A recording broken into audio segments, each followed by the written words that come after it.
ธรรมะแห่งความเปลี่ยนแปลงคือพื้นฐานของการค้นพบความสงบภายในเพื่อรับมือกับความไม่แน่นอนของอาชีพสวัสดีทุกท่านวันนี้เราจะมาพูดคุยกันในหัวข้อที่เกี่ยวข้องกับชีวิตของคนยุคปัจจุบันอย่างมากนั่นคือเรื่องความไม่แน่นอนของอาชีพหลายคนอาจกำลังเผชิญกับความกังวลกลัวตกงานกลัวธุรกิจล้มเหลวกลัวเทคโนโลยีมาแทนที่หรือแม้แต่รู้สึกว่าชีวิตการทำงานไม่มีความมั่นคงเหมือนในอดีต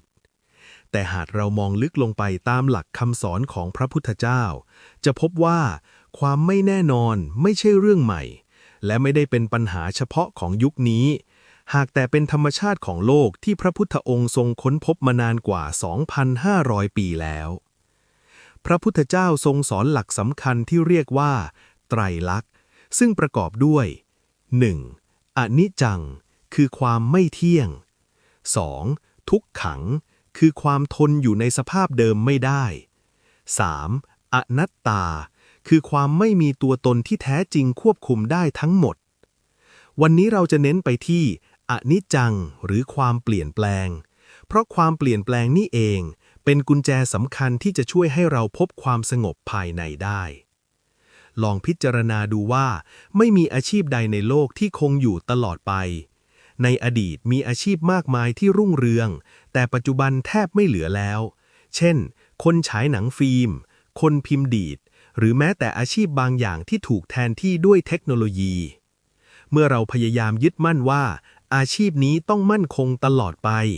ใจเราจะเริ่มสร้างความกลัวโดยอัตโนมัติเพราะความจริงของโลกคือทุกอย่างกำลังเปลี่ยนแปลงอยู่ตลอดเวลาพระพุทธเจ้าตรัสว่าสิ่งใดเกิดขึ้นสิ่งนั้นย่อมดับไปเป็นธรรมดาเมื่อเราเข้าใจความจริงข้อนี้อย่างลึกซึ้ง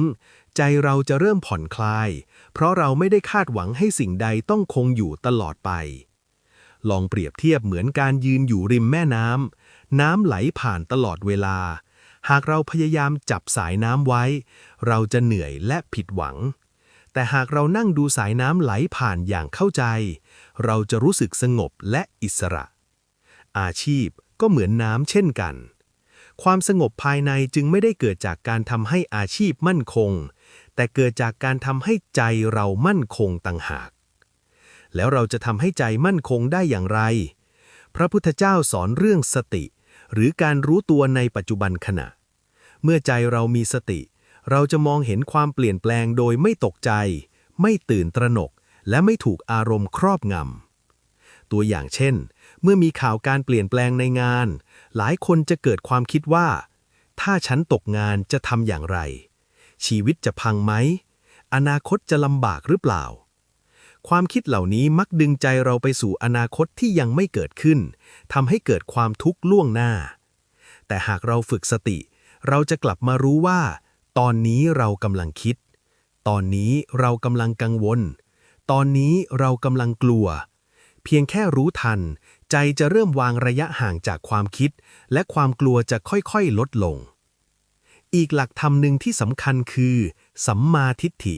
หรือความเห็นที่ถูกต้องคือการมองโลกตามความเป็นจริงว่าทุกสิ่งล้วนไม่แน่นอนเมื่อเราเข้าใจเช่นนี้เราจะเริ่มเปลี่ยนมุมมองจากการต่อต้านความเปลี่ยนแปลงมาเป็นการเรียนรู้และปรับตัวกับมัน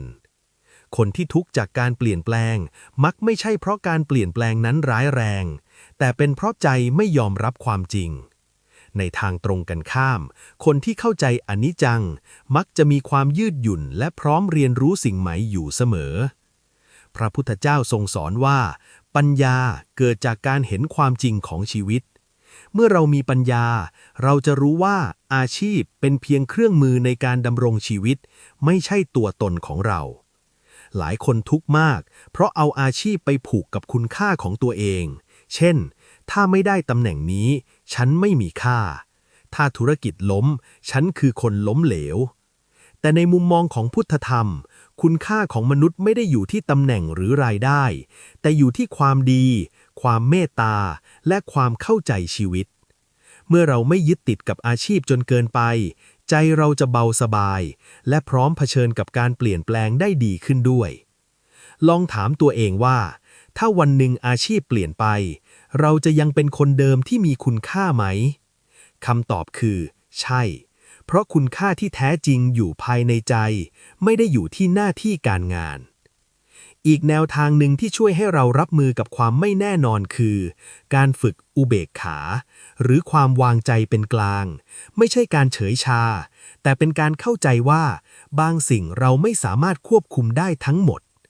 เราสามารถตั้งใจทำงานให้ดีที่สุดแต่เราไม่สามารถควบคุมเศรษฐกิจเทคโนโลยีหรือการเปลี่ยนแปลงของโลกได้เมื่อเราทำเหตุให้ดีแล้วปล่อยวางผลลัพธ์ใจเราจะสงบขึ้นอย่างมากพระพุทธเจ้าเปรียบเหมือนการปลูกต้นไม้เรามีหน้าที่รดน้ำใส่ปุ๋ยดูแลดินแต่เราไม่สามารถบังคับให้ต้นไม้โตเร็วหรือออกผลทันทีได้ชีวิตการงานก็เช่นกันเรามีหน้าที่พัฒนาตนเองเรียนรู้สิ่งใหม่และทำงานด้วยความซื่อสัตย์ส่วนผลลัพธ์เป็นเรื่องของเหตุปัจจัยที่รวมกันเมื่อเราเข้าใจเช่นนี้ความกลัวอนาคตจะลดลงและถูกแทนที่ด้วยความมั่นใจในกระบวนการของชีวิตท่านผู้ฟังลองฝึกง่ายๆในชีวิตประจำวันเช่นเมื่อมีความกังวลเรื่องงานให้หยุดสักครู่แล้วหายใจเข้าอย่างรู้ตัวหายใจออกอย่างรู้ตัวแล้วถามตัวเองว่าตอนนี้สิ่งที่เราควบคุมได้คืออะไรจากนั้นลงมือทำสิ่งนั้นอย่างเต็มที่การฝึกแบบนี้จะค่อยๆสร้างความมั่นคงในใจแม้โลกภายนอกจะเปลี่ยนแปลงอย่างรวดเร็วท้ายที่สุดพระพุทธเจ้าสอนว่าความสงบที่แท้จริงไม่ได้มาจากการทำให้โลกหยุดเปลี่ยนแต่เกิดจากการทำให้ใจเราเข้าใจความเปลี่ยนแปลงเมื่อเราเห็นความไม่แน่นอนเป็นธรรมดาเราจะเลิกต่อต้านมันและเริ่มใช้มันเป็นโอกาสในการเติบโตบางครั้งการเปลี่ยนแปลงของอาชีพอาจเป็นประตูที่นำเราไปสู่เส้นทางใหม่ที่เหมาะสมกับชีวิตมากกว่าเดิมก็ได้ขอให้ธรรมะแห่งความเปลี่ยนแปลงเป็นแสงสว่างนำทางชีวิตของทุกท่านนะครับขอให้เรามีสติมีปัญญาและมีความกล้าหาญในการก้าวเดินบนเส้นทางชีวิตอย่างสงบและมั่นคงด้วยครับสาธุ